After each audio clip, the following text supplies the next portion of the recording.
BNP নেতা ইশরাক সমর্থকদের blockade কর্মসূচিতে স্থবির নগর ভবন। শপথ না পড়ানোর নির্দেশ চেয়ে রিটের শুনানি চলছে হাইকোর্টে। আমরা ইশরাক ভাই আমরা নগর বিধায়ক হিসেবে দেখতে চাই। ওনার মেয়রটা বহাল রাখা চাই এবং ওনাকে শপথ নেওয়ার অধ্যায় হোক। সংগ্রাম যতদিন পর্যন্ত আমাদের সাকসেসফুল হবে আমরা বাঁচে থাকবো। কাশিমপুর কারাগার থেকে জামিনে ছাড়া পেলেন অভিনেত্রী নুসরাত ফারিয়া। হত্যা চেষ্টা মামলায় গ্রেফতার হয়েছিলেন তিনি। প্রাথমিক স্বাস্থ্য সেবাকে মৌলিক অধিকার বিবেচনা সহ বিশেষ ৩২ সুপারিশ সংস্কার কমিশনের রিপোর্টে বাস্তবায়নে শুধু অন্তর্বর্তী নয়, রাজনৈতিক সরকারেরও ঐকমত্য চান বিশেষজ্ঞরা। ৫-৯-৩ ম্যাচের টি-20 সিরিজ হবে পাকিস্তান সফরে। ভেন্যু নিয়ে বিসিবির আপত্তি আমলে নিল পিসিবি। সবগুলো ম্যাচ হবে লাহোরে।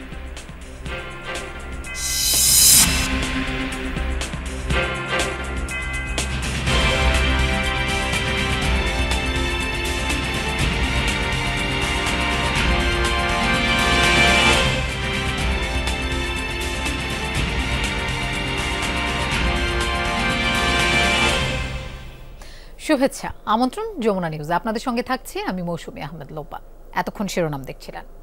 বিএনপি নেতা ইশরাক হোসেনকে ঢাকা দক্ষিণ সিটি কর্পোরেশনের মেয়র হিসেবে শপথ পড়ানোর দাবিতে নগর ভবনের সামনে চলছে ব্লকেট কর্মসূচি। ষষ্ঠ দিনের মতো বিক্ষোভ করছেন তার কর্মী সমর্থকরা। সকাল থেকেই নগর ভবনের সামনে জড়ো হন নেতাকর্মীরা। সড়ক অবরোধ করে ইশরাক হোসেনকে মেয়র হিসেবে শপথ পড়ানোর দাবিতে স্লোগান দেন তারা। গুলিস্তান সহ আশপাশের বেশ কিছু শাখা সড়ক বন্ধ থাকায় জনদুর্ভোগ সৃষ্টি হয়। গত ২৭ মার্চ ইশরাককে মেয়র ঘোষণা করে রায় দেন ঢাকার প্রথম যুগ্ম জেলা জজ ও নির্বাচনী ট্রাইব্যুনাল। রায়ের পর ইশরাক হোসেনকে ঢাকা দক্ষিণ সিটির মেয়র ঘোষণা করে ২৭ এপ্রিল গেজেট প্রকাশ করে নির্বাচন কমিশন। কিন্তু আজকে যায় তার শপথ।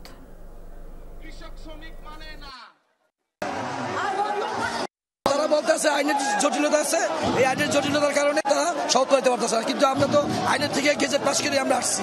ওনার মেয়রটা বহাল রাখা চাই এবং ওনাকে শপথ নেওয়ার অধ্যায় হোক। উনি জনগণের খেদমত করুক। আমাদের আজকে দাবি অনতি বিলম্বে ইশরাক হোসেনকে ঢাকা দক্ষিণের মেয়র হিসাবে ঘোষণা করা হোক। ঢাকা দক্ষিণ সিটি কর্পোরেশনের মেয়র হিসেবে বিএনপি নেতা ইশরাক হোসেনকে শপথ না পড়ানোর নির্দেশনা চেয়ে রিটের শুনানি চলছে।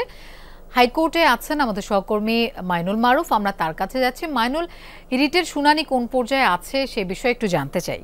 দুপুর ১টায় শুরু হয়, পরবর্তীতে ১ ঘন্টা শুনানি হয়। কিন্তু পরে যেহেতু আরও অনেকগুলো মামলা ছিল সেই কোর্টে, সেই কারণে বিচারক বলেন অনেকগুলো মামলার চাপ থাকায় পরবর্তীতে ৪টার পর এই শুনানি নির্ধারণ করেন। এবং যেহেতু ইতিমধ্যে ৪:১০ বেজে গেছে, বলা যায় যে এতক্ষণে শুনানি শুরু হয়ে যাওয়ার কথা। হয়তো শুনানি শুরু হয়েছে, আমরা পরবর্তীতে যখন কোর্টে যাব পরবর্তীতে কী বিষয়ে শুনানি হলো তা হয়তো জানাতে পারবো। তবে এর আগে আমি যদি জানিয়ে রাখি যে আজকে কোর্টে এর আগে যে ১ ঘন্টা শুনানি হয়েছে সেখানে যে বিষয়গুলো উঠে এসেছিল তার মধ্যে আছে যে প্রক্রিয়ায় জজ কোর্ট থেকে এই রায়টা এসেছিল মেয়র ঘোষণা করে, সেই রায়টি সঠিক হয়নি, আইনিভাবে আইনের ব্যত্যয় ঘটেছে এমন কথা কিন্তু তুলে ধরেছেন রিটকারী আইনজীবীরা। এবং পরবর্তীতে যে ইশরাকের পক্ষের যে আইনজীবীরা রয়েছেন তারা বলেন যে রিট করেছেন তার এই রিট করার অধিকার আছে কিনা সে বিষয়ে কিন্তু তারা হাইকোর্টে প্রশ্ন তোলেন।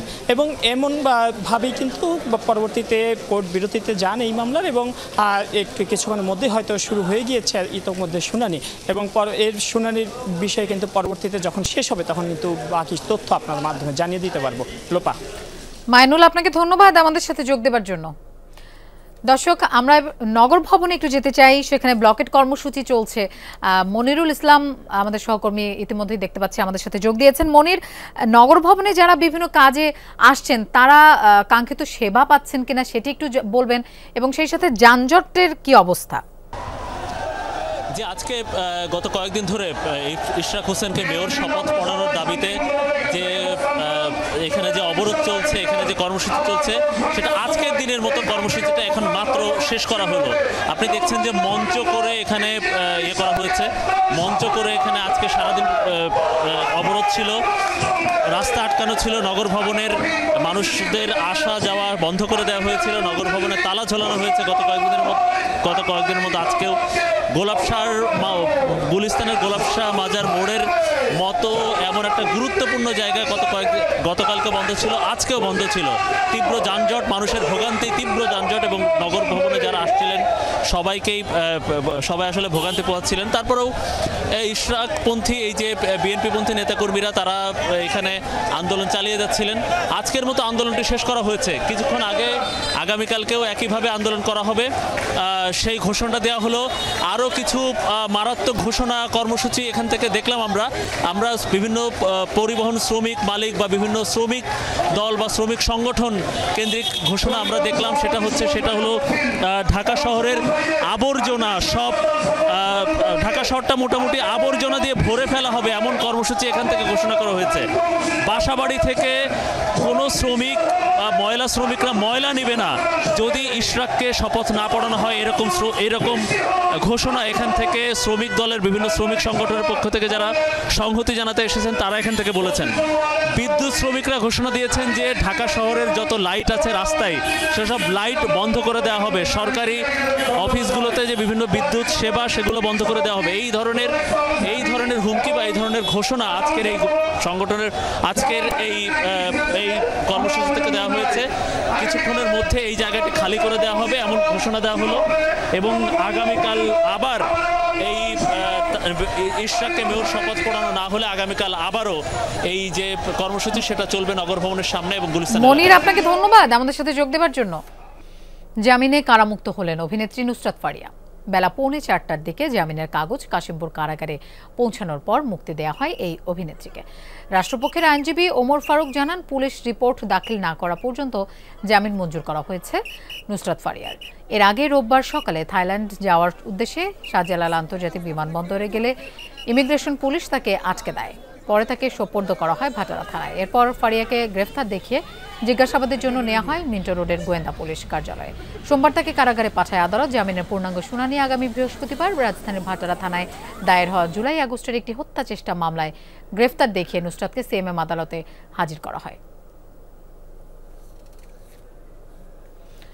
দর্শক, আমরা কাশিমপুর কারাগার এলাকায় যেতে চাই। সেখানে আছেন আমাদের সহকর্মী পলাশ প্রধান। পলাশ, নুসরাত ফারিয়ার তো জামিনে মুক্তি পেয়েছেন, তিনি কখন নাগাদ বের হয়েছেন?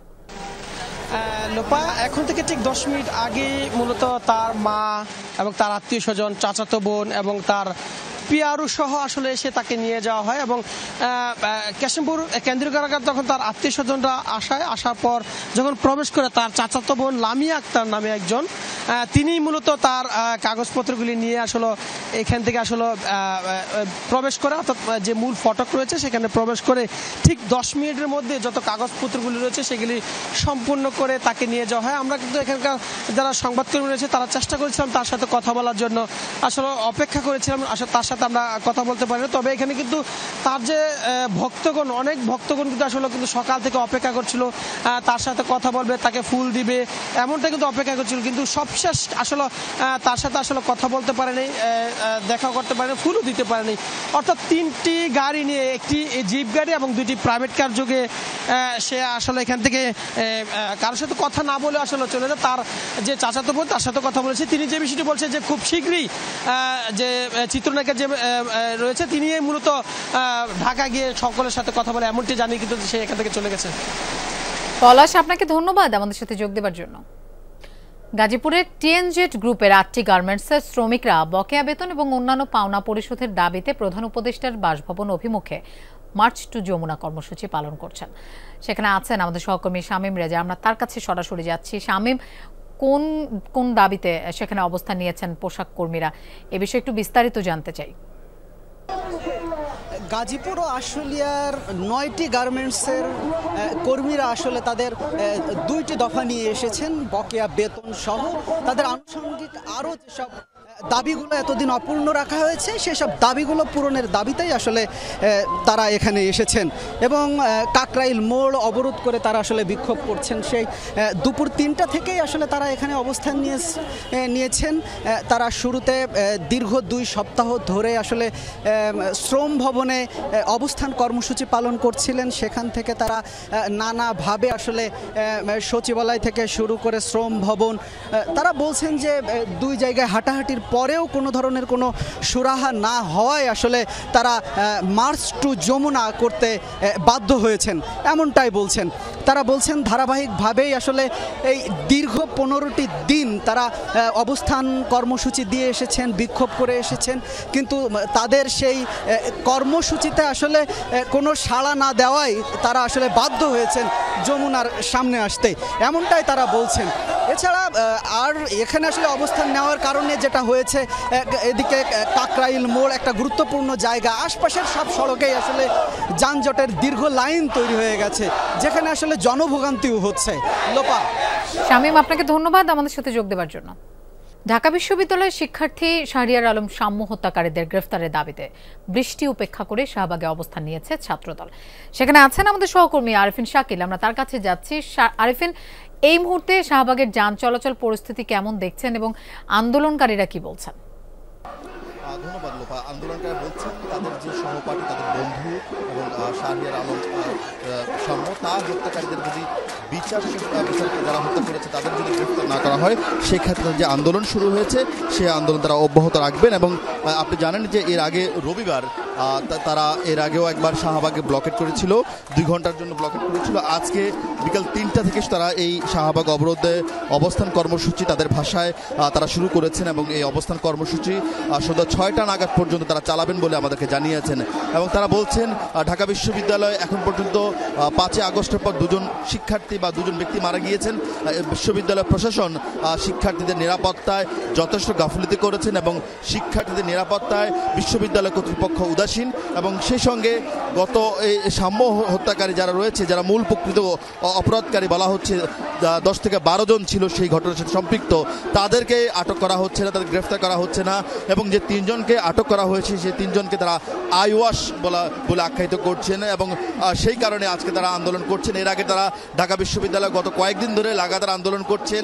ঢাকা বিশ্ববিদ্যালয়ে তারা এর আগে কালো পতাকা মিছিল করেছেন, মশাল মিছিল করেছেন, বিশ্ববিদ্যালয় চত্বরে বিক্ষোভ মিছিল করেছেন, সারা বাংলাদেশের সব শিক্ষা প্রতিষ্ঠানে বিক্ষোভ মিছিল করেছেন এবং এই দ্বিতীয় দিনের মতো এই শাহবাগে এসে তারা এখন ব্লকেট কর্মসূচি পালন করছেন। লোপা, এই কর্মসূচির কারণে চারপাশে কিন্তু তীব্র যানজট তৈরি হয়েছে, যেহেতু একেবারেই একই বৈরী আবহাওয়া, যেহেতু একেবারেই অফিস সময়ের শেষ মুহূর্ত, ফলে রাস্তা দুপাশেই কিন্তু যানজট তৈরি হয়েছে এবং সেই যানজট তৈরি হওয়ার কারণে যারা ঘরে ফিরছেন তাদেরকে কিন্তু বড় ধরনের ভোগান্তিতে পড়তে হচ্ছে। ছাত্রদল নেতারা বলছেন সন্ধ্যা 6টা নাগাদ তারা এই কর্মসূচি শেষ করবেন, তবে আজকের কর্মসূচি থেকে পরবর্তী কর্মসূচি তারা ঘোষণা করবেন।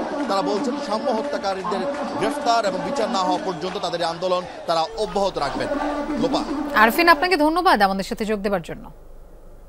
অন্তর্বর্তী সরকারের 9 মাসে যেন থমকে আছে স্বাস্থ্য খাত, তাই সংস্কার কমিশনের সুপারিশ দ্রুত বাস্তবায়নের তাগিদ দিলেন বিশেষজ্ঞরা।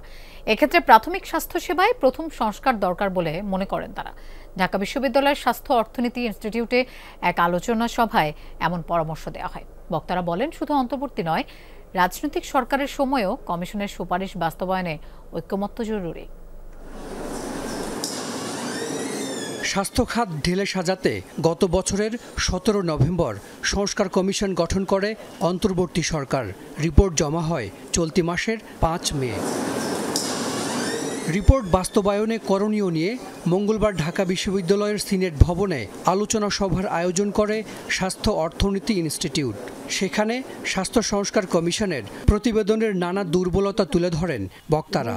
রিপোর্ট ভালো মন্দ যাই হোক, 322 পৃষ্ঠার রিপোর্টে বড় আকারে 32টি সুপারিশ করা হয়েছে। এর মধ্যে প্রাথমিক স্বাস্থ্যসেবাকে মৌলিক অধিকার এবং এ নিয়ে আইন করার বিষয়টি বেশি গুরুত্ব পায়। এছাড়া অত্যাবশ্যকীয় ওষুধের তালিকা সংশোধন এবং ন্যায্য মূল্য ঠিক করে দেওয়ার উপরও জোর দেওয়া হয়। This is a bold type of step, যে প্রাথমিক স্বাস্থ্যসেবাকে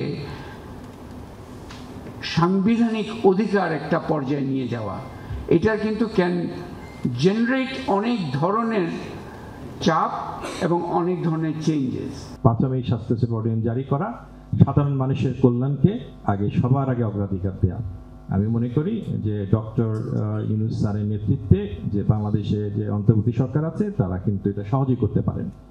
স্বাস্থ্য অর্থনীতি ইনস্টিটিউট মনে করে সংস্কারের শুরুতেই স্বাস্থ্য কমিশন গঠন ও আইন করতে হবে। বাংলাদেশ স্বাস্থ্য কমিশন গঠন করার মাধ্যমে শুরু করতে হবে, কারণ এইটাই হচ্ছে যে সুপ্রিম বডি এবং এটার কোনো এক্সিকিউটিভ পাওয়ার থাকবে না, বাট এটা ওভারঅল যে তার যে পাওয়ার থাকবে, যে মোটিভ থাকবে সেটা দিয়ে সে কাজ করবে।